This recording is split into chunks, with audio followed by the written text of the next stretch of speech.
여러분 안녕하세요. 도시화경제 송승현입니다. 서울의 중심부에서 현재 정반대의 상황이 연출되는 지역이 있는데요. 한 곳은 창신동이고 또 한 곳은 종로 5가 일대입니다. 창신동은 지금 재개발이 다시 막혔고요. 그리고 종로 5가 일대는 규제가 풀리면서 개발이 본격화가 되고 있는 흐름입니다. 이 지역의 특징을 보면은 입지적인 그런 격차가 아니라 행정적인 부분에서 격차를 발생을 시켰다라고 볼 수 있을 것 같은데요. 오늘은 서울의 도심개발이 왜 이렇게 양극화가 되고 있는지 행정적인 부분 그리고 시장의 반응들 한번 살펴보도록 하겠습니다. 지금 서울시는 2023년부터 재개발 정책을 바꿨습니다. 핵심은 두 가지인데요. 첫 번째로는 기반시설 확보를 위해서 구역의 규모를 확대하자는 거고요. 두 번째로는 도심 내 상업지역의 용적률을 높여서 고밀 개발을 하자라는 겁니다. 단순히 물리적인 개발뿐만 아니라 도심에 다시 사람들을 모으고 그리고 경제를 활성화하자라는 거죠. 이 정책 기조가 그런데 창신동하고 종로 5가에서는 정반대의 결과를 나타나게 됐습니다. 지금 서울시는 원래 창신동이라는 곳에 소규모 정비 방식을 고시를 했습니다. 문화재 보호 그리고 좁은 도로망 그리고 그 지역의 특징적인 부분이죠. 쪽방촌이 밀집되어 있다는 것들로 인해서 지역의 특성을 고려한 그런 결정이었죠. 하지만 2022년 종로구청이 이를 통합재개발 방식으로 바꾸자라고 했던 거죠. 그러니까 기존의 사업을 준비를 해왔던 시행사와 토지주들이 반발을 당연히 하겠죠. 왜냐하면 소규모로 이제 기반을 해서 또 설계랑 인허가들을 준비를 해왔을 거 아니에요.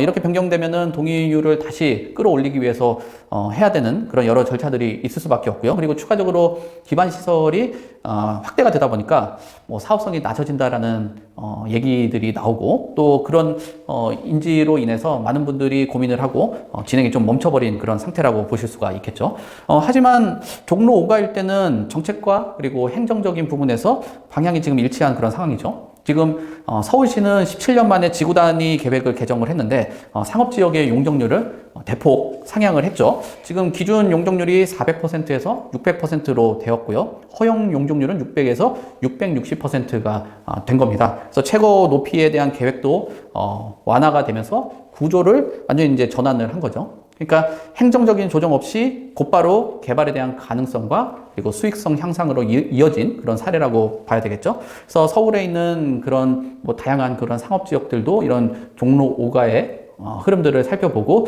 많은 기대감들이 커질 수 있다라고 봐요. 그래서 개발에 대한 추진 여건들이 확보가 됐기 때문에 시장의 기대는 상승을 했다라고 봐야 되겠죠. 그러면 이 지역에 투자자들이 있을 텐데 시장의 반응들을 살펴보고 이 시장을 어떻게 봐야 되는지 한번 생각들을 해볼 필요가 있겠죠.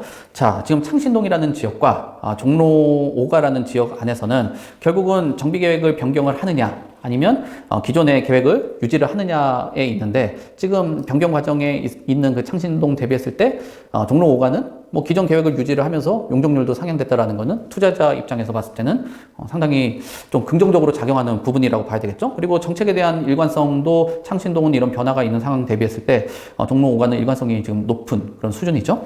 그렇기 때문에 앞으로의 그 과정 안에서 뭐 인허가를 또 득해야 되는 과정들도 있고 뭐 여러 뭐 민원과 마찰 이런 부분들이 있을 텐데 그런 인허가 가능성에 대해서도 창신동은 좀 불확실한데 대비했을 때 종로 5가는 확보가 됐다. 수익적인 부분들도 기반 시설이 늘어나게 되면서 수익성이 좀 낮아질 수 있다는 생각들을 갖고 있잖아요. 하지만 종로 5가는 용적률이 올라갔다는 건 수익성이 올라갈 수 있다는 기대감이 커졌기 때문에 이런 것들은 긍정적으로 작용을 할 수 있다고 봐야 될 것 같아요. 그럼 결국은 창신동 같은 경우는 정비 사업에 대한 변경도 있고 또 기반 시설에 대한 그 확대라든지 추가적으로 다시 동의에 대한 뭐 비율 같은 뭐 이런 부분들도 또 조정을 해야 되고 또 지금 수익에 대한 부분들이 계속적으로 낮아질 수 있다는 그런 심리가 작용을 하면서 투자 관점으로 봤을 때는 좀 장기적으로 봐야 되는 그런 지역이 되었다라고 봐야 되겠죠. 하지만 종로 5가 같은 경우는 단숨에 관심을 가질 수밖에 없는 그런 지역으로 될 것 같아요. 그래서 단순히 수요뿐만 아니라 공급자 입장에 봤을 때도 이런 용적률이 상향됐다라는 거는 좀 내가 좀 개발을 해봤을 때 또는 공급자가 토지를 확보를 하기 위해서 뭐 시장에 여러 가지 지역들을 탐방을 해볼 때 종로 5가라는 지역도 다시 한번 좀 관심을 가질 만한 그런 공급 지역이 되고 이런 공급 지역에 많은 뭐 시행업자 이런 분들도 좀 생각들이 깊어질 수 있는 지역이 됐다라고 봐야 되겠죠. 그만큼 도시 개발이라는 것이 같은 도시만에 있다라고 해도 입지 이 부분 물론 중요하긴 하겠지만 행정의 연속성이라든지 또 일관성 이런 것들도 지역을 선택을 하고 투자를 하는 데 있어서 굉장히 좀 핵심적인 요인이다라고 봐야 되겠죠. 단순히 그 지역에 개발 호재가 나온다라고 해도 그 개발 계획이라는 거는 언제든지 또 변경될 수 있고 그 지역의 방향성에 맞춰가지고 또 전략들을 세울 필요가 있다라고 봅니다. 하지만 뭐 창신동에 어떤 투자를 하셨던 분들이 단순히 뭐 수익성이 낮아진다라고 생각들을 단언을 하시는 거는 좀 곤란할 것 같아요. 왜냐하면 규모가 커진다라는 거는 또 다른 또 개발 방식 안에서 충분히 수익을 창출할 수 있는 분명히 매력을 갖춘 지역으로 변모를 할 수 있거든요. 그렇기 때문에 창신동이 어떻게 변화할 수 있는지 앞으로 뭐 정비 계획이라든지 이런 부분들을 잘 확보를 하신다면은 종로라는 지역 그리고 광화문과 도심이 있는 지역이잖아요. 이 지역이. 그러면은 굉장히 양질의 공급이 탄생될 수 있는 지역이다. 다만 투자를 접근을 하실 때는 좀 장기적인 관점을 가지고 투자를 하셔야 되기 때문에 자금적인 부분들 이런 부분들이 가장 핵심적인 요인으로 작용한다라고 봅니다.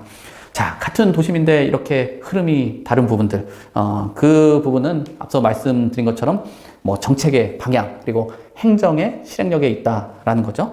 자, 그러니까 도심 개발에 투자를 하시려면은 단순히 그냥 지도만 보시는 게 아니라 그 지역의 정비 계획이 얼마나 지금까지 일관성이 있었고 그 정비 계획이 수정되는 방향을 보시면서 예측 가능한지를 살펴보면서 투자 전략들을 세우시길 바라겠습니다. 그리고 이런 지역 안에서 내 집 마련을 희망하시는 분들은 다양한 그 선택지를 보고 다양한 상품들 그리고 다양한 투자 지역들, 인근 지역들 이런 부분들을 면밀히 좀 검토를 해 보신다면 양질의 지역에서 좋은 답을 찾을 수 있지 않나 그렇게 봅니다. 자, 영상이 도움이 되셨다라고 생각되시면은 구독과 좋아요 좀 부탁을 드리겠고요. 이런 뭐 전략들이나 뭐 여러 가지 소식 그리고 방향성에 대해서 좀 인지를 하고 싶다라고 하시면은 뭐 알림 설정까지 하시면 좋을 것 같습니다. 자, 도심 재개발 투자 상담이 좀 필요하다라고 생각되시는 분들은 하단에 있는 연락처 그리고 링크를 확인해 주시면 될 것 같습니다.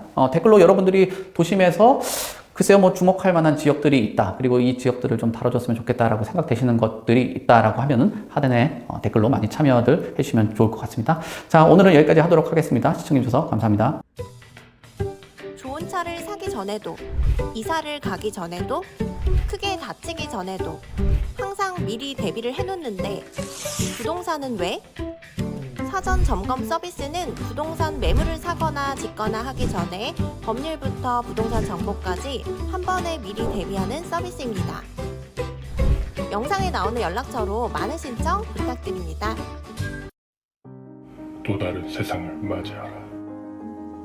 낡은 정보를 지워라.